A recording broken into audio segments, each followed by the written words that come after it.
શાળાઓ બાદ હવે કોર્ટને બોમ્બથી ઉડાવી દેવાની ધમકી મળી છે। અમદાવાદ ગ્રામ્ય કોર્ટને બોમ્બથી ઉડાવી દેવાની ધમકી મળી। ગાંધીનગર કોર્ટને પણ બોમ્બથી ઉડાવી દેવાની ધમકી મળી છે।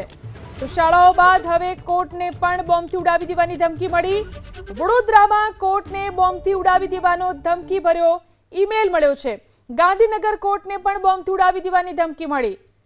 તો ગઈકાલે જે રીતે શાળાઓને બોમ્બથી ઉડાવી દેવાની ધમકી આપવામાં આવી હતી, ત્યારબાદ હવે આજે કોર્ટને ઉડાવી દેવાની ધમકી મળી છે। અમદાવાદ ગ્રામ્ય કોર્ટને બોમ્બથી ઉડાવી દેવાની ધમકી મળી, તો ગાંધીનગર કોર્ટને પણ બોમ્બથી ઉડાવી દેવાની ધમકી મળી છે।